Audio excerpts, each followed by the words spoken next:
अस्सलामुअलैकुम दोस्तों, मैं हूं मोहम्मद अब्बास रमज़ान और आप देख रहे हैं इलेक्ट्रिकल डीएनए यूट्यूब चैनल। दोस्तों, कैपेसिटर के साथ तो आप लोग सीलिंग फ़ैन को यूज़ कर ही रहे होंगे, मगर क्या आपने कभी सोचा कि सीलिंग फ़ैन को अगर कैपेसिटर के बगैर इस्तेमाल किया जाए, बगैर कैपेसिटर के चलाने की कोशिश की जाए, क्या ये चल सकता है या नहीं? क्या हम कैपेसिटर की जगह पे इस बटन को यूज़ कर सकते हैं? चलिए इस वीडियो में ट्राई करते हैं। चलते हैं आज की वीडियो की तरफ। चैनल को अभी तक सब्सक्राइब नहीं किया है तो जल्दी से चैनल को सब्सक्राइब कर लें, बेल आइकन पर क्लिक कर दें ताकि आने वाली हमारी तमाम नई वीडियोस का नोटिफिकेशन आप तक पहुंचता रहे। और वीडियो को एंड तक जरूर देखिएगा। वीडियो के एंड में मैं आपको एक ऐसा मैसेज दूंगा जिससे आपका बहुत बड़ा फ़ायदा होने वाला है। तो जैसा कि आप देख सकते हैं, ये सीलिंग फ़ैन के मैंने कनेक्शन जो है आपके सामने कर लिए हैं और इसके जो कैपेसिटर हैं, इसके कैपेसिटर के साथ मैं आपको ये पंखा चला के भी चेक करवा देता हूँ।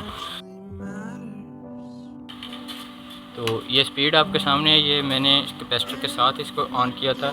अब मैं इसके कैपेसिटर को इसके साथ नहीं लगाऊंगा बल्कि इसको रिमूव करूंगा। ये देखें, मैं इसकी दोनों वायर्स को उतार रहा हूं।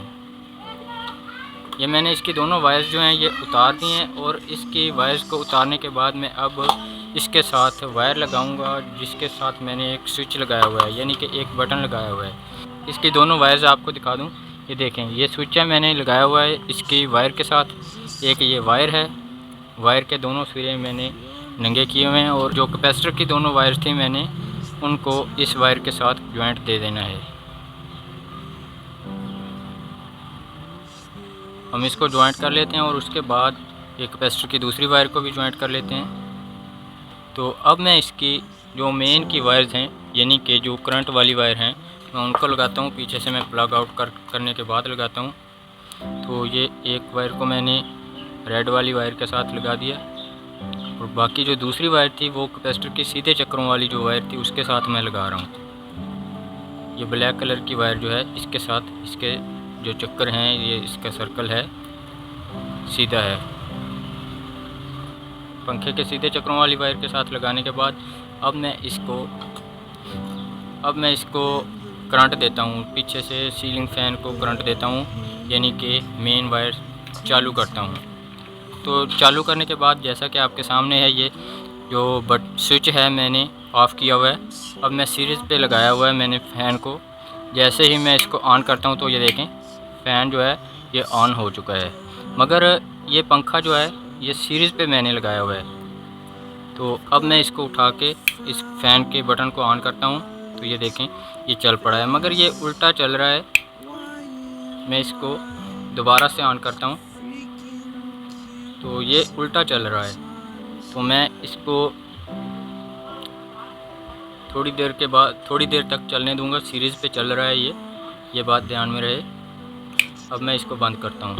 ये स्लो इसकी स्पीड जो है स्लोली बढ़ रही है। तो इसके बाद मैं इसको डायरेक्ट पे भी लगाऊंगा।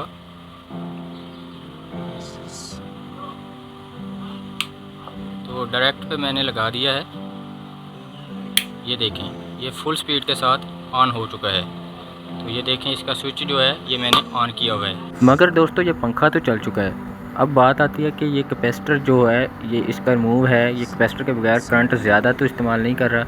अब हम इसको एम्पेयर मीटर के साथ इसका करंट भी चेक करेंगे, यानी कि ये कितने एम्पेयर कंज्यूम कर रहा है, ये आम नॉर्मल तरीके से चल रहा है या फिर ज़्यादा करंट इस्तेमाल कर रहा है। तो चलिए देखते हैं। तो मैं इसको एम्पेयर्स के ऊपर सेट कर लेता हूँ। 200 एम्पेयर के ऊपर मैंने सेट कर लिया है एम्पेयर मीटर को। तो अब मैंने इसको करंट दे दिया है डायरेक्ट पे। तो ये देखें, मैंने इसको ऑन किया है और ये बगैर कैपेसिटर के चल रहा है, जैसा कि आप देख सकते हैं। तो 0.9 एम्पेयर, यानी कि 9 पॉइंट ये ले रहा है कैपेसिटर के बगैर। मगर ये चक्कर इसके जो हैं ये उल्टे हैं। मैं इसके चक्रों को सीधा करने के बाद आपको चेक करवाता हूँ। तो चक्कर सीधे करने के लिए मैं इस वायर को, मेन की वायर को कैपेसिटर वाली दूसरी वायर के साथ लगाता हूँ। जैसा कि आपके सामने मैंने इसको ज्वाइंट कर लिया है। अब मैं इसको जो है एम्पेयर मीटर लगा के आपको चेक करवा देता हूँ। तो फ्रेंड्स, मैंने जैसा कि आपके सामने इसके जो वायर्स को और एम्पेयर मीटर को लगा लिए, चक्कर चेंज कर लिए, मगर इसके चक्कर जो हैं ये एक ही सीमत को चल रहे हैं। तो चक्कर चेंज करने के बाद, यानी कि वायर को चेंज करने के बाद इसके एम्पेयर्स में कमी ज़रूर आई है, मगर इसके जो सर्कल हैं वो सेम साइड पे हैं, यानी कि इसके चक्कर चेंज नहीं हुए। तो इसका मतलब है कि हम इसको जो है बिल्कुल भी यूज़ नहीं कर सकते बगैर कैपेसिटर के, क्योंकि जब इसके चक्कर उल्टे होंगे तो हमें बजाय हवा नीचे आने के जो हवा होगी वो कम होगी और ऊपर की तरफ होगी।